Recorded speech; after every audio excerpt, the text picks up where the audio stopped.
कौवे और उल्लू के बैर की कथा। एक जंगल में पक्षियों का समूह रहता था, जिसका राजा वैंत्य गरुड़ था।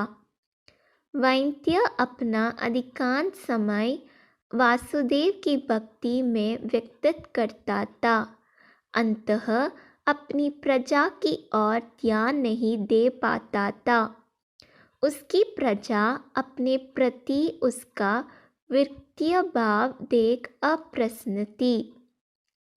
एक दिन समस्त पक्षियों ने सभा की, जिसमें चातक, कोयल, बगुला, हंस, तोता, उल्लू, कबूतर आदि पक्षी एकत्रित हुए और इस विषय पर चर्चा करने लगे। चातक पक्षी बोला, हमारा राजा वैंत्य वासुदेव की भक्ति में अपनी प्रजा को ही भूल गया है। उसे हमारी कोई चिंता ही नहीं है। ऐसे में उचित होगा कि हम किसी अन्य को अपना राजा चुन लें। सभी ने एकमत से उल्लू को अपना राजा चुन लिया और उसके अभिषेक की तैयारी में जुट गए। उसका राजमुकुट और राज सिंहासन तैयार किया जाने लगा। गंगा का पवित्र जल मंगाया गया और अनुष्ठान प्रारंभ हो गया। तभी कहीं से एक कौवा उड़ता हुआ उस स्थान पर आया जहाँ उल्लूक राज के अभिषेक की तैयारी चल रही थी। सारी व्यवस्था देख वह सोचने लगा कि यह सब किस लिए, किस समारोह के लिए ये सारी व्यवस्था की जा रही है।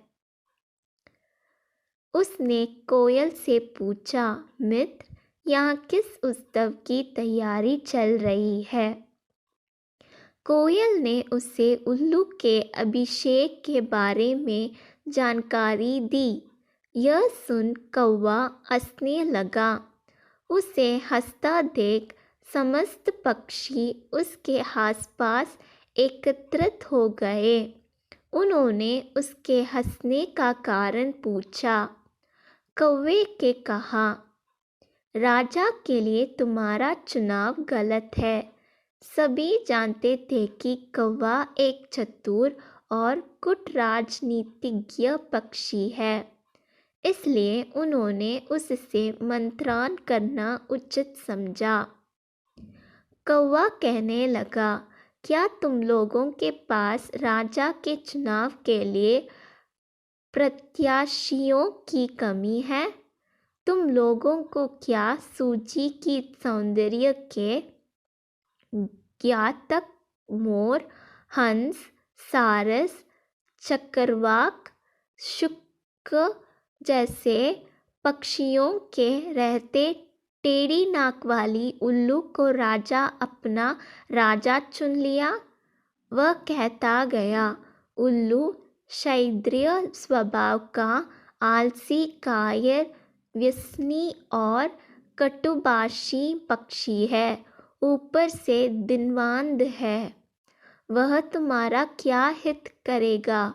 उससे तो तुम्हारा वर्तमान राजा वैंत्य भला है।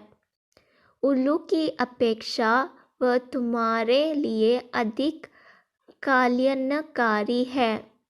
उसके रहते उल्लू को राजा बनाने का क्या तुक? राजा तो एक ही होता है।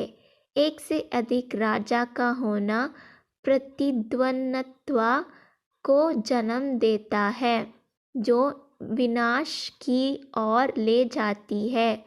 उल्लू जैसे योग्य को राजा बनाकर तुम पक्षी जगत का सर्वनाश कर दोगे।